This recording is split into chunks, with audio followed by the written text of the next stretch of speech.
Ang kwentong ito ay hango sa totoong buhay. Karanasan ito ni Abbas. Taong 1968, Oslob, Cebu.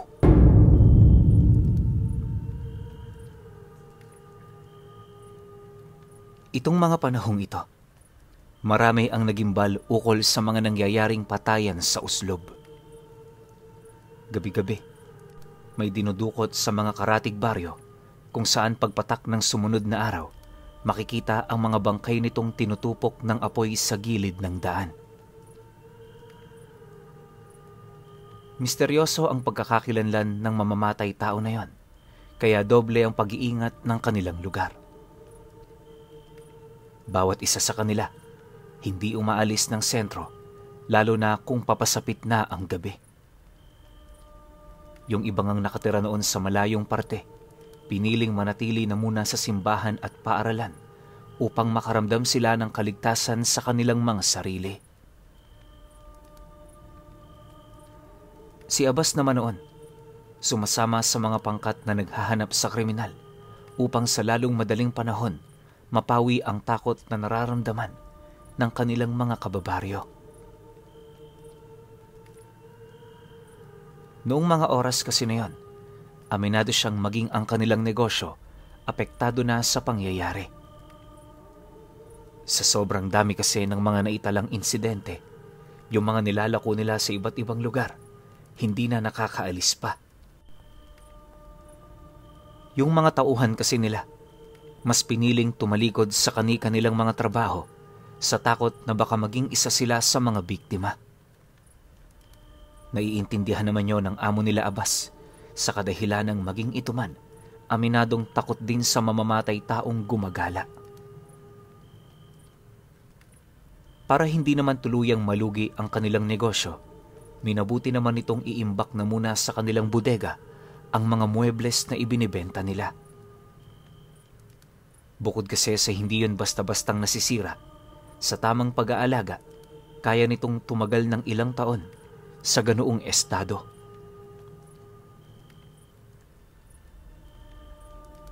Sa paglipas pa ng mga araw, kung saan-saan na nakarating ang kanilang grupo. Marami na silang nasaksihang sinusunog na bangkay, pero ang ipinagtataka nila, bakit hindi nila magawang masilayan yung nilalang na may gawa nito. Sa totoo lang pinuno, minsan nararamdaman nila na nasa paligid lang ang taong yon. Pero ang hindi nila mawari, bakit hindi nila ito nakikita? Tuwing may nadadatnan kasi silang nasusunog na bangkay, may mga kaluskos silang naririnig. Pero sa oras na sindihan na nila ito, dahan-dahan na yung naglalaho. Isang gabi, habang naglilibot sa kahabaan ng kalsadang nasa labas ng baryo nila, kagaya ng inaasahan, nakasilay na naman sila ng nakatayong poste na may nagliliyab na bangkay na nakatali rito. Hindi nila mawari kung sino ang taong yon, pero base sa itsura ng katawan nito, alam nilang hindi yun naninirahan sa kanilang baryo. Paglapit naman doon ng kanyang mga kasama, agad naman nila itong binuhusan ng tubig para apulahin ang apoy. Nang mawala na ang apoy sa bangkay na yon, bahagya namang napatahimik ang kanilang grupo nang may marinig silang kakaibang atungal ng kung anong hayop. Nasa looban nyo ng talahiban na malapit sa gilid ng daan, kaya na may pagkarinig nila sa huni, hindi na sila nagdalawang isip na pumasok sa looban nito. Halos inabot din sila ng kalahating oras sa paghahanap, pero sa hindi malamang dahilan, wala silang nakita. Tipong, yung nilalang na sinusundan nila, naglaho na lamang na parang bula. Hindi naglaon. Pagbalik ng katahimikan sa buong paligid, nagdesisyon na silang lumabas ng talahib para puntahan yung mga kasama nilang kanina pa sa kanilang naghihintay. Dahil sa masyadong madilim at masukal ang buong lugar, hindi naman naging madali sa kanila ang makalabas. Unang nakarating si Abbas sa labas ng talahib at nung pagsilay niya sa kinaroroonan ng kanyang mga kasama, nasipat niyang nakabulagta na ang mga ito habang pilit na isinasakay ng isang matanda sa kangga na hinihila ng umaapoy nitong kalabaw. Pagsilay naman niya sa mukha ng nilalang na yan, laking gulat na lamang niya nang wala siyang makitang ulo. Nakalutang sa hangin ang salakot nitong suot habang patuloy naman yung sumusunod saan mang lugar tumungo ang katawan ng nilalang. Kaya nasabi ni Abbas na matanda ito dahil yung kamay nito bukod sa kulukulubot na, parang lupa na rin ang itsura. Alam niya ring lalaki yon sa kadahilanang nakasuot yon ng pantalon tapos nakapang itaas na damit na may mahabang manggas. Pagramdam naman ng nilalang sa kanyang presensya, bigla naman yung umatungal at kasabay nito ang mabilis nitong pagsugod sa kanya. Dahil sa bilis ng pangyayari, tanging punyal na lamang na hawak ng nilalang na yon ang huli niyang nasipat bago yun lumapat sa kanyang balat. Ramdam ni Abbas ang pagtagos nito, kaya nung mapapasukan na siya ng dugo, pinili niyang hawakan ng matanda upang makakuha ng anumang gamit nitong makapagtuturo sa mismong pinagtataguan nito. Ngunit dahil sa tindi ng pinsalang kanyang natamo, tanging paghawak na lamang sa manggas ng damit nito ang nagawa niya bago siya bumagsak sa lupa. Mabilis din siyang nawala ng malay, kaya hindi na niya nasaksihan ang mga sumunod pang nangyari. Paggising naman niya, nadatnan niya ang kanyang mga kasama na nagtutulong-tulong para ibalik ang kanyang ulirat. Matapos naman niyang magkamalay, agad naman niyang hinawakan ng parte ng kanyang tiyan na inundayan nito ng saksak pero wala siya roong nakitang sugat. Ang kaso lang, pagsilay niya doon, kitang-kita niya ang punyal ng matanda na nakabaon. Sinubukan niyang ipaalam ito sa kanyang mga kasama pero hindi ito nagkaroon ng kapasidad na masilayan ang bagay na yon. Ang mas ikinagulat niya pa ay nung malaman niyang maliban sa kanya, lahat ng mga kasama nila hindi na natagpuan. Ultimo ang mga kabayo nilang dala, wala na rin sa paligid. Sa pagpapatuloy naman ng kanyang pakikipag-usap, nalaman niyang tanging siya lang ang nadatna ng mga ito sa kalsada. Inakala nga nilang umuwi na yung mga kasama nila pero base sa kanyang salaysay, nalaman ng mga itong biktima pala yun ng mga mamamatay tao. Sa takot din ng mga kasama niya na baka madamay sila sa gulo, nagdesisyon ng mga itong maging mahinahon.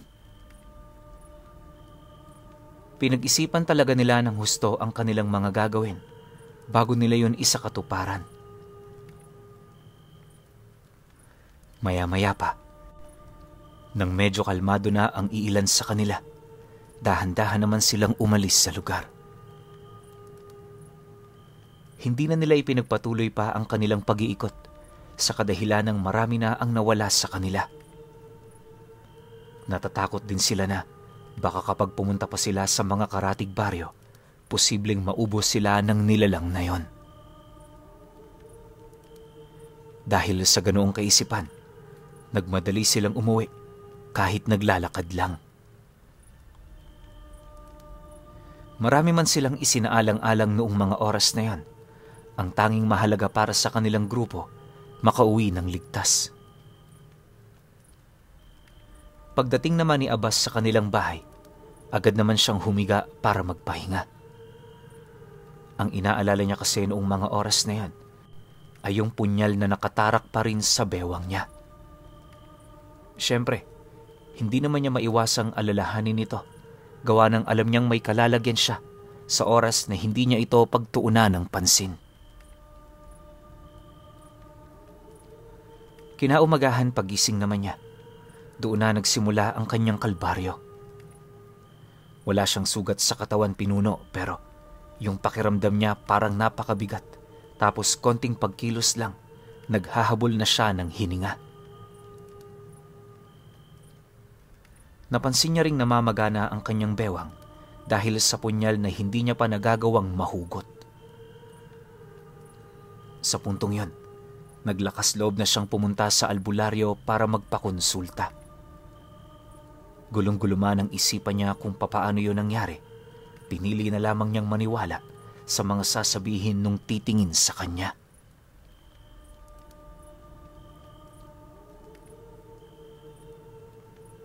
Makalipas pa ang ilang minutong paglalakad, narating na nga niya ang bahay ng albularyo. Pagpasok naman niya rito, bumungad sa kanya ang isang lalaki na kasalukuyang nagpapagamot. Inaasahan na rin niya noong hindi siya papansinin ng matanda. Kaya habang naghihintay pa sa kanyang torno, pinilit na muna niyang tiisin ang sakit na kanyang nararamdaman. Sa kasagsagan ng kanyang pagmamasid, doon niya nalaman na biktima din pala ng mamumugot yung lalaking nagpapagamot. Ayon dito, kinuha ng nilalang na yon ang kanyang anak, kaya kahit takot na takot siya, pinili niya yung agawin. Nagpang-abot silang dalawa at nung nakita niyang walang ulo ang nilalang na yon, doon na siya nasindak ng husto, dahilan para madali siya nitong matalo. Pupugutan din sana siya nito ng ulo. Mabuti na lang may dumating na mga magsasakang tinutunton yung pinanggagalingan ng mga naririnig nilang sigaw. Nang masipat naman ito ng nilalang, agad naman yung sumakay sa dala nitong kalabaw at sa isang kisap mata, malausok ang naging paglaho nito. Matapos nun, nakaramdam ng kapanatagan yung lalaki kahit hindi niya nailigtas ang kanyang anak.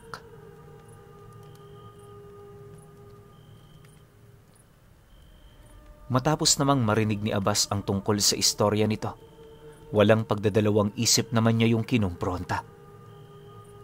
Ipinakita na rin niya sa albularyo ang punyal na nasa bewang niya na siya namang ikinagulat nito. Dahil sa mga pangyayaring yon, agad naman niyang naagaw ang atensyon ng matanda. Imbis na gamutin pa nito yung lalaki, binigyan na lamang yon ng mga gamot ng albularyo. Sabay abiso dito na hindi naman gaanong malala yung tinamo nitong pinsala. Pagkatapos ng albularyong gamutin ito, agad naman siya nitong sinamahan papalabas ng kanyang bahay. Hindi naglaon, nagmamadali naman yung bumalik sa kinaroroonan niya para siya ay tulungan. Sa loob ng 1.5 oras na panggagamot nito, napag-alaman niyang hindi katawang lupa niya ang nagtamo ng pinsala, bagkus ay ang kanyang kaluluwa. Di hamak na mas mapanganib sa kahit na anong uri ng sugat ang tinamo niya, sa kadahilanang may posibilidad nitong mapatay ang kanyang sariling wisyo. Matapos namang malaman ng albularyo kung gaano kalala ang sugat na kanyang tinamo, agad naman itong inilabas ang lahat ng lunas na may kinalaman sa espiritual. Halos karamihan din ang inilabas ng albularyong yon, purong mga kahoy, medalyon, at mga damit na kulay itim.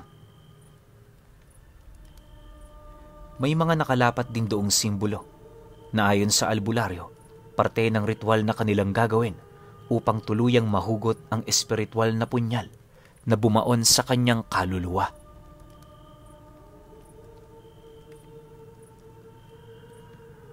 Habang naghahanda naman ang matanda, lahat ng pwedeng itanong nito sa kanya, tinanong nito.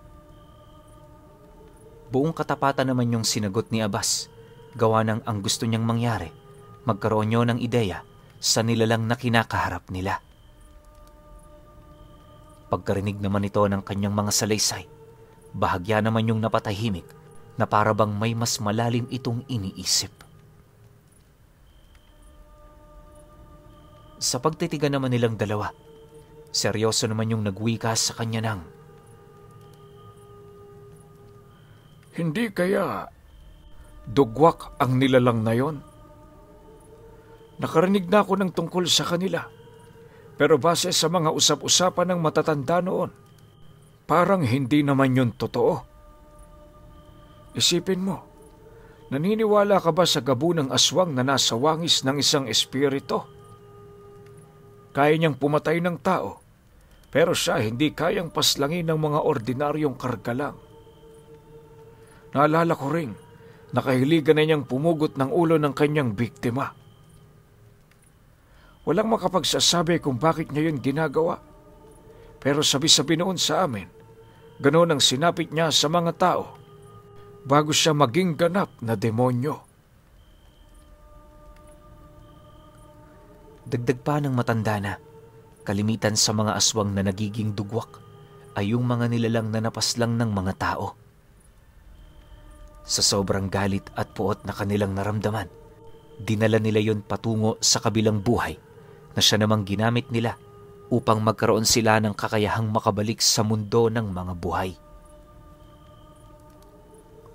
Bagaman matagal ng agnas ang katawan, sa pamamagitan ng pagkain ng karne ng tao, unti-unti silang nagkakaroon ng kakayahan para makapagnakaw ng pisikal na anyo. Yun nga lang, dahil sa namatay silang pugot, hindi nila kayang magamit ang mismong ulo nito. Kaya para maipagkasya nila doon ang kanilang kaluluwa, pinupugutan nila ng ulo ang bangkay na tipo nila. Matapos nila itong gawin, magsusuot sila ng talukbong upang maikubli ang kanilang tunay na wangis sa mundo. Bago rin gumawa ng mga karumal-dumal na bagay ang mga dugwak, magtatago sila ng 10 taon sa mga kabundukan at kagubatan para magpalakas. Kabilang sa mga senyales na nakuha nila, ang kabuuan ng kanilang kapangyarihan ay ang pagkakaroon nila ng mga alagang kalabaw na may mga umaapoy na talampakan. Dagdag pa nito na, kabilang ang nilalang na yon sa pinagkukunan ng lakas ng mga dugwak. Sa oras na mawala ito, makakaramdam sila ng matinding panghihina na siya namang magiging daan para matalo ito ng kanyang kalaban. Mariin din itong inilahad na hindi porke namatay na ang alaga nito, napakadali na lang nitong talunin. Sa oras kasi na nagkampante ang kalaban ng nilalang, kayang-kaya pa rin sila nitong palagan bago nila yung tuluyang mabawian ng buhay. Kahit hindi gaanong karamihan ang lahi ng mga dugwak, itinuturing pa rin silang mga salot at mapanganib.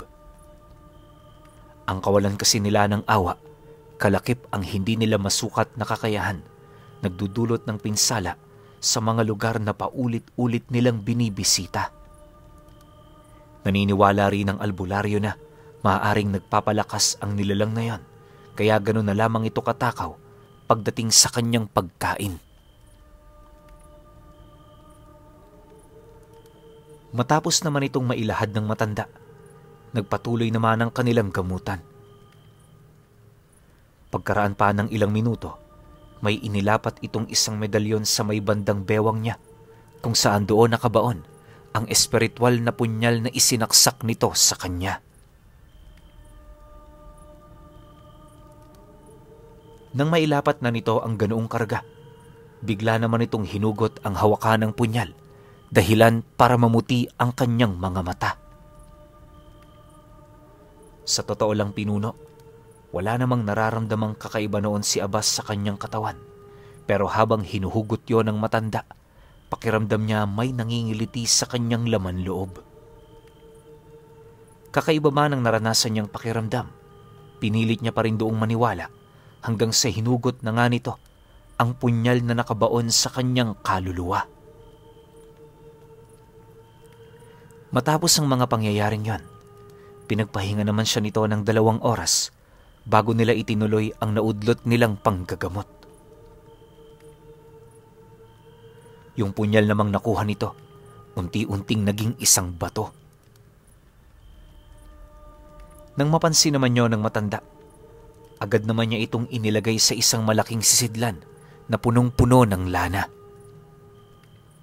Pagsilay naman ito sa kanya, napangiti lang naman ito habang nagwiwika ng, "Bigyan mo ako ng 3 araw para maibalik ang punyal na yon.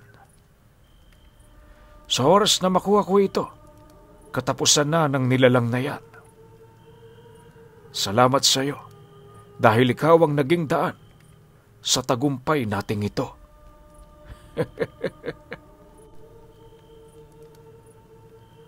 Nang marinig naman ni Abbas ang sinabi nito, nang hihina lang naman siyang umupo sa tabi ng higaan ng matanda. Sa isip-isip niya, wala naman siyang ideya sa mga sinasabi nito, kaya bakit siya doon makikialam? Inakala niya ring tapos na ang kanyang tungkulin sa matanda, pero paghilom naman ng natamo niyang pinsala sa katawan, personal siya nitong binisita para humingi ng tulong. Naniniwala kasi ang matandang yon. Nagkaroon siya ng kaugnayan sa dugwak, kaya siya lang ang taong bukod tanging nakakaalam ukol sa pinagtataguan nito.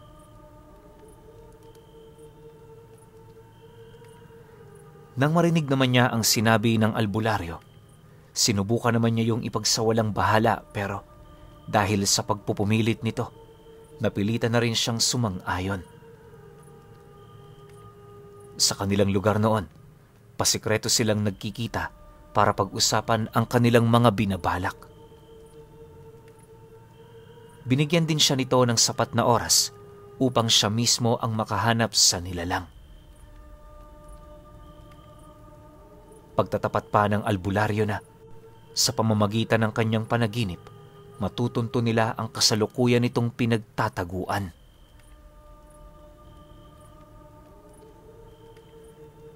Nabanggit din sa kanya ng albularyo na sa lalong madaling panahon, kinakailangan nilang malaman ang lokasyon ng nilalang na yon.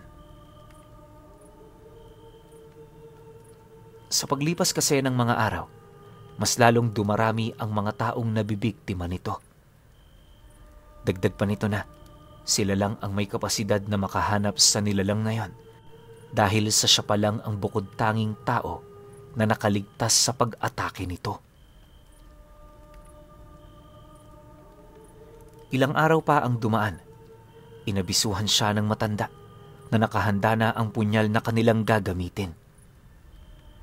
Si Abbas naman noon, nanatili pa rin walang kaide-ideya kung saan sila mag-uumpisa sa paghahanap. Akala nga niya purong kalokohan lang ang mga sinasabi sa kanya ng matanda, pero dumating ang isang gabi na nagkaroon nga siya ng isang kakaibang panaginip na may kinalaman sa nilalang. Ilang milya ang layo mula sa lugar nila. May isang liblib na bundok na may malalaking tipak ng bato sa tuktok. Sa paanan nito, may abandonadong kubo kung saan doon dinadala ng nilalang ang mga katawang nakuha nito. Nasipat niya ring 3 beses sa isang araw yun kung kumain, kaya gano'n na lamang ang pagnanais nitong pumatay ng tao. Nasipat din niyang lahat ng kasuotan ng mga biktima nito. Tinatago nito sa loob ng kubo na parabang isa ito sa koleksyon ng nilalang.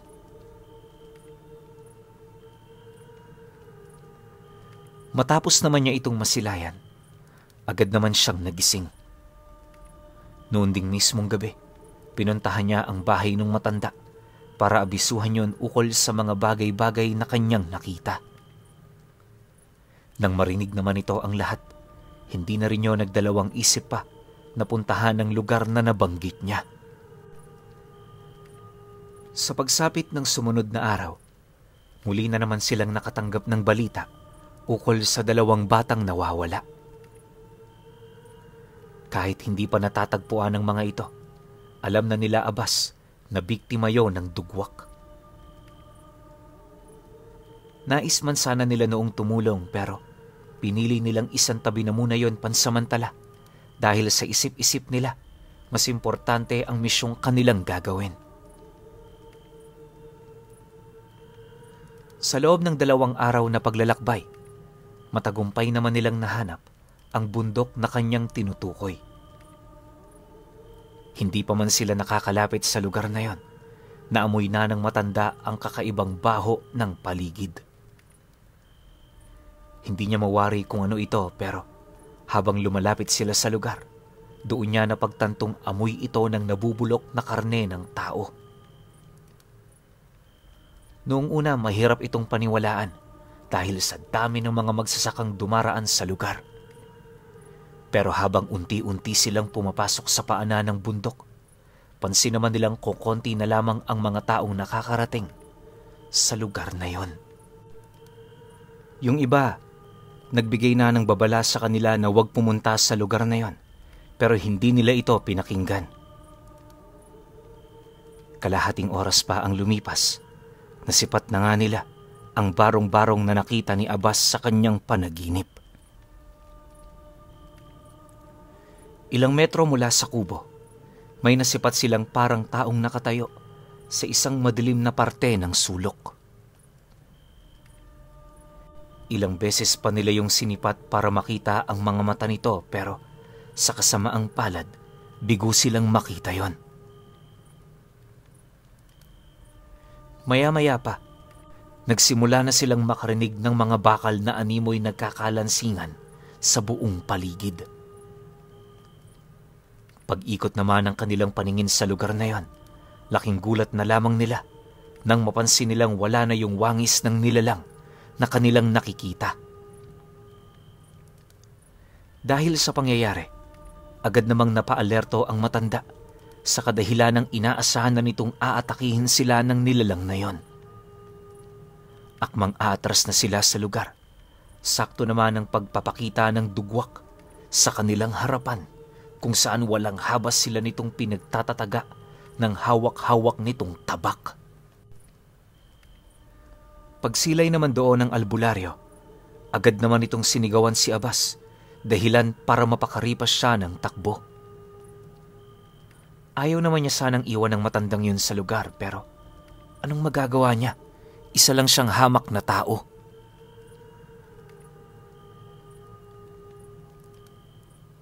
Hindi naglaon. Nang makadistansya na siya, dali-dali naman siyang humanap ng lugar na maaari niyang mapagsilipan.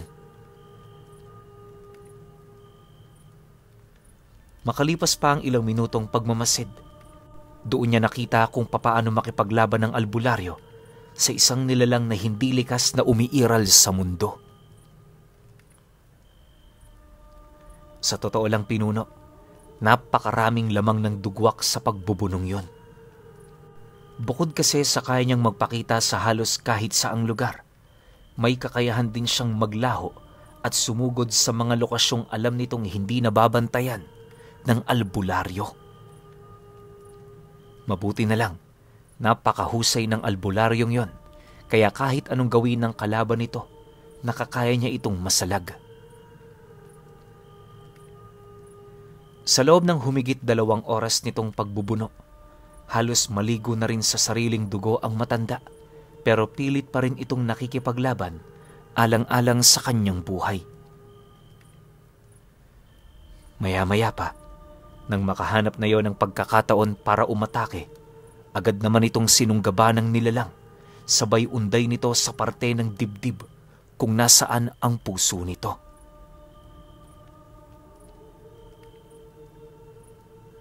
Yun nga lang, dahil sa sobrang liksi nito, bigo naman siyang mapatawan niyo ng isang malubhang pinsala. Imbis kasi na sa dibdib tumama ang dala niyang punyal, dumaplis lang ito sa braso ng nilalang. Matapos naman itong gawin ng albularyo, bigla naman yung ngumisi, sabay unday ng saksak sa gitna ng tiyan nito. Akmang huhugutin na yon ng nilalang. Matapang naman yung pinigilan ng matanda, dahilan para magkaroon siya ng pagkakataon para muli itong saksakin sa may bandang dibdib. Sa puntong yon, matagumpay na niya itong nagawa na siyang naging sanhi upang mapaatungal ng napakalakas ang dugwak. Sinubukan pa nitong isama sa hukay ang albularyo, Pero bago pa man yun makapagbitaw ng pangwakas na atake, singbilis ng paglaho ng alikabok ang pagkawala nito sa harapan ng matandang albularyo. Sa isang iglap, nanumbalik ang katahimikan sa paligid habang dahan-dahang nawawala ang bigat ng presensyang nararamdaman nila. Matapos naman yung masilayan ni Abbas, dali-dali naman niyang nilapitan ng matanda na napaupo na lamang sa lupa, hawak-hawak ang tiyan nitong walang patid sa paglabas ng napakaraming dugo.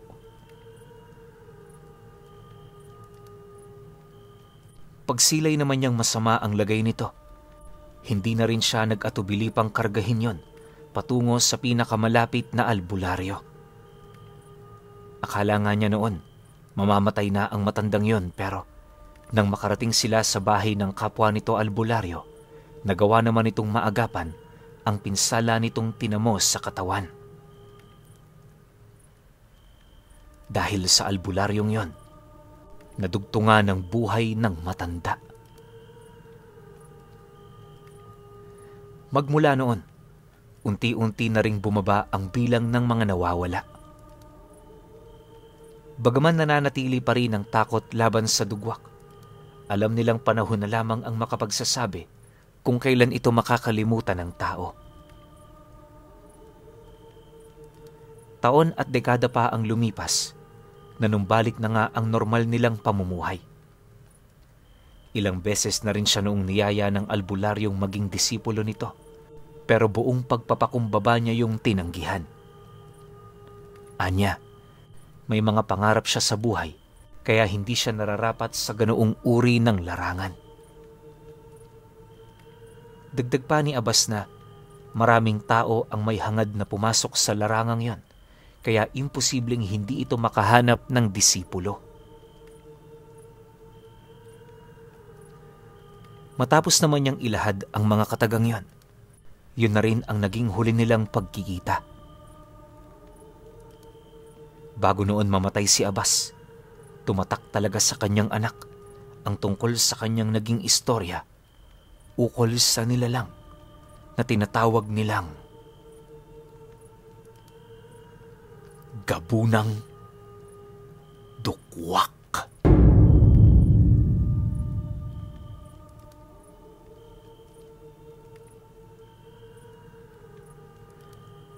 Okay. Opinyon ko sa kwento.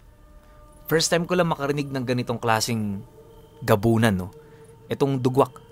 Ngayon ko lang to na-encounter. Pero alam ko kasi meron na tayo rito sa channel natin or kay Pinuno na naikwento tungkol sa ganitong klase rin ng gabunan. Pero iba yung way ng pagpatay o pagkain niya ng tao. Di ko na lang matandaan kung ano yung uri na yun eh. Pero itong dugwak, medyo nakakatakot, tsaka hindi pala medyo, nakakatakot talaga. Tsaka sobrang brutal. Ang brutal nitong dugwak. Di ko alam kung trip-trip niya lang ba yun, yung pagpatay niya tas nangongolekta ng tao. O ganito talaga yung tindi ng galit niya. Kasi nga, ang sabi rito, nabubuo ang isang dugwak kapag may isang aswang na pinatay ng mga tao tapos pinugutan ng ulo. Diba? So siguro para tong mga vengeful spirit, pero nasa form siya ng pagiging isang espiritu na unti-unting nagkakaroon ng pisikal na anyo kapag marami siyang napapatay. So para sa akin, tong klase ng nilalang na to, sobrang hirap kalaban ito. Pero syempre, sa mga nagdaan nating mga bida ng series, alam kong kaya nila to. Pero wala tayong ganong klase ng kwento eh. So itong nilalang na dugwak, mananatiling misteryo sa atin kung paano tatalunin to ng isang malakas na babaylan, antingero, dibino o kung anuman. Pero kayo, kung may opinyon kayo sa kwentong ito, comment nyo lang sa baba. Yun lang. Hanggang sa susunod na kwento. Salamat.